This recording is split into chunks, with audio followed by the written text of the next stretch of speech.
سلامونه، وخت مو په خیر. تاسې ته له زیر نیوز څلرویشت څخه د نن ورځې د مهمو خبرونو ټولګې ته راغلاست ویو. نن دوشنبه ده د 1404 هجري لمریز کال د سنبلې نهمه چې د 2015 زیږدیز کال د سپټمبر له لومړۍ سره برابره ده. زه شبنم وزیری یم او تاسې ته له زیر نیوز څلرویشت څخه د هیواد او نړۍ مهم خبرونه وړاندې کوم. خو په سر کې د مهمو خبرونو سرټکي. کونړ کې انساني ناورین. د اسلامي امارت بیان ویلي چې کونړ ولایت کې د شویې زلزلې له امله تر دې دمه 812 کسانو خپل ژوند له لاسه ورکړی او 2818 ټپیان دي.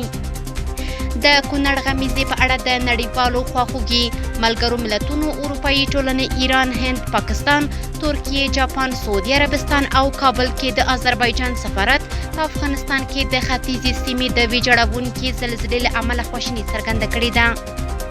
او د هند بهرنیو چارو وزیر له امیر خان متقي سره د ټلیفوني خبرو پر مهال د کونړ زلزله ځپلو سره د عاجلو مرستو خبر ورکړی دی. د خبرونو تفصیل. کونړ کې د زلزلې له امله د انساني تلفاتو شمیر نږدې 3.5 ته ورسید.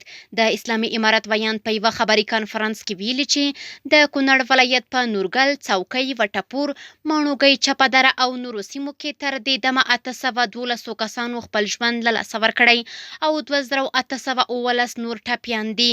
ترڅنګ یې د ننګرهار په دره نور ولسوالۍ کې 12 تنه مړه او 255 ټپیان دي. دغه راز د لغمان په الینګار ولسوالۍ کې 58 تنه، د نورستان په نورګرام ولسوالۍ کې 4 تنه ټپیان شوي او 2 کورونه نړېدلي دي. د مجاهد په وینا د پنجشیر په ابشار ولسوالۍ کې هم 15 کورونه تخریب شوي خو انساني تلفات نه لري. د مجاهد په وینا یوازې د ننګرهار له هوایي ډګر څخه تر اوسه 40 الوتنې ترسره شوي چې په ترڅ کې سلګونه ټپیان انتقال شوي دي. د اسلامي امارت بیان ویلي چې د بیړنۍ مرستې لپاره د ریاست الوزرا مقام زلزله ځپلو ته د مرستو رسونې په موخه 1,000 لکه افغانۍ ځانګړې کړي چې د اړتیا په صورت کې به نورې پیسې هم ځانګړې شي. مجاهد دغه راز له ټولو خیریه بنسټونو او سوداګرو غوښتي چې له زلزله ځپلو سره بیړنۍ مرستې وکړي. د اسلامي امارت په ګډون ملګرو ملتونو، اروپایي ټولنې، ایران، هند، پاکستان، ترکیه، جاپان، سعودي عربستان او کابل کې د آذربایجان سفارت په افغانستان کې د ختیځې سیمې د ویجاړونکې زلزلې له امله خواشیني څرګنده کړې ده. د اسلامي امارت بیان ذبیح الله مجاهد ویلي چې د هیواد په یو شمېر مشرقي ولایتونو کې زلزلې خلکو ته ځاني او مالي زیانونه اړولي او په وینا یې ځایي مسؤلین او خلک د زیانمنو شویو د ژغورلو په هڅو بوخت دي. نوموړي دغه راز ویلي چې له مرکز او نږدې ولایتونو څخه هم مرستندویه ډلې په لاره دي او له ټولو شته امکاناتو څخه به د خلکو د ژغورنې لپاره کار واخیستل شي. دغه راز د کورنیو چارو وزیر سراج الدین حقانی، انس حقانی، پخوانی ولسمشر حامد کرزي او د اسلامي امارت یو شمېر نورو لوړپوړو چارواکو په ګډون ملګرو ملتونو، اروپایي ټولنې، ریچارډ بینټ، ایران او جاپان هم په یاده پیښه خواشیني څرګنده کړې ده. ملګرو ملتونو په اعلامیه کې د یادې پیښې له قربانیانو سره د خواخوږي ترڅنګ ویلي چې د دوی ډلې په سیمه کې بیړنۍ مرستې او د ژوند ژغورنې ملاتړ برابروي. دغه راز د جاپان سفیر تاکایوشي کورمایا هم په یوه پیغام کې د افغانستان په ختیځ کې د شوې زلزلې له امله ژوره خواشیني څرګنده کړې او زیاته کړې ده چې جاپان له نږدې حالت څاري او د زیانمنو کسانو د ملاتړ لپاره چمتو دی.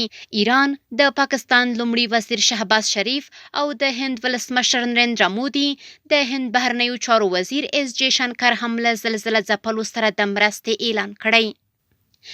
د هند بهرنیو چارو وزیر له امیر خان متقي سره د ټلیفوني خبرو پر مهال د عاجلو مرستو خبر ورکړی دی. بهرنیو چارو وزارت په خبره کړې خبرپاڼه کې ویلي چې د بهرنیو چارو وزیر مولوي امیر خان متقي له خپل هندي سیال جے شنکر سره ټلیفوني خبرې کړي. خبرپاڼه کې راغلي چې د هند د بهرنیو چارو وزیر جے شنکر د افغانستان په ختیځو سیمو کې د تېرې شپې د زلزلې له امله د اوښتو زیانونو په پر خواشیني څرګنده کړې او له زلزله ځپلو سره یې د عاجلو بشري مرستو چې پکې 1000 خیمې او 15 ټنه غذایي مواد شامل دي خبر ورکړی دی. د بهرنیو چارو وزارت په وینا شنکر زیاته کړې چې هیواد به یې د دوا او غذا په برخه کې نورې اړینې مرستې هم وکړي. د هیواد بهرنیو چارو وزیر جے شنکر ته د یادو مرستو د پر وخت رسولو ډاډ ورکړ. ایرانی او افغان چارواکو په ایران کې د افغان بندیانو د لیږد په اړه خبرې کړې دي. په تهران کې د اسلامي امارت سفارت په یوه خبرپاڼه کې ویلي چې مولوي فضل محمد حقانی په تهران کې د اسلامي امارت سفارت سرپرست، د ایران د عدلیې وزارت د بشري حقوقو او نړیوالو چارو له مرستیال او د بندیانو د لیږد د کمیټې له مشر اسکر جلالیان سره لیدلي. د سفارت له لوري په خپره شوې خبرپاڼه کې راغلي چې په یاده لیدنه کې دواړو لوریو د هغو افغان بندیانو د لیږد بهیر د بیا پیل په اړه خبرې کړې چې په ایران کې د بند موده تیروي. دغه راز خبرپاڼه زیاتوي چې دواړو لوریو د حقوقي همکاریو پر پیاوړتیا هم ټینګار کړی دی. په قزاقستان کې د اسلامي امارت سفارت سرپرست د شیمکنډ ولایت له مرستیال والي سره لیدلي. په قزاقستان کې د اسلامي امارت سفارت په خپره کړې خبرپاڼه کې ویلي چې په یاد هیواد کې د اسلامي امارت سفارت سرپرست مفتي محمد رحمان رحماني د شیمکنډ ولایت له مرستیال والي ایدن کریموف سره لیدلي. خبرپاڼه کې راغلي چې په یاده لیدنه کې دواړو لوریو د نومبر میاشتې د سوداګریز نندارتون د ترسره کولو لپاره پر اړینې همغږۍ او د دواړو هیوادونو ترمنځ د سوداګریزو او اقتصادي اړیکو په پیاوړتیا کې د یاد نندارتون په رول باندې خبرې کړې دي. خبرپاڼه کې راغلي چې د قزاقستان میشتو افغانانو د ژوند د وضعیت، د هغوی د ستونزو د هوارولو او د افغان کډوالو د اقتصادي او ټولنیزو اړیکو د پراختیا په اړه هم بحث کړی. افغان سوداګر وایي چې د سبزیو او تازه میوو بار وړونکي موټرونه یې د پاکستان له لوري په ورځو درول کیږي چې له امله یې مالونه خرابېږي.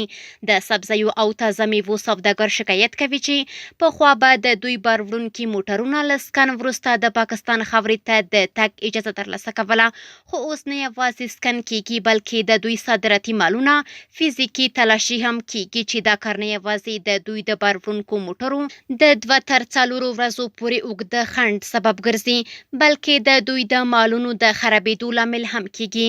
د صنعت او سوداګرۍ وزیر نورالدین عزیزي پرون د افغانستان د کرنو او مالدارۍ د تولیداتو د خونې له مشر خان محمد فروتن او د سبزیو او تازه میوو له یو شمېر صادروونکو سره لیدنه کې ویلي چې د صنعت او سوداګرۍ وزارت او یادو سوداګرو د حقیقت موندنې ګډ پلاوی به تورخم بندر ته سفر وکړي او د هر اړخیزې څېړنې وروسته به خپل راپور له وزارت سره شریک کړي.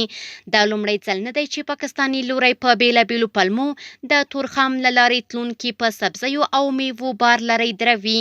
له دې وړاندې هم افغان سوداګرو شکایت کړی و چې د تازه میوو او سبزیو په فصل کې پاکستاني لوری په بیلابیلو پلمو تورخم دروازه د افغان سوداګرو پر مخ تړي او یا هم د تلاشۍ په بهانه له ورځو انتظار وروسته د تګ اجازه ورکوي چې له دې سره د دوی د میوو او سبزیو د خرابېدو لامل ګرځي.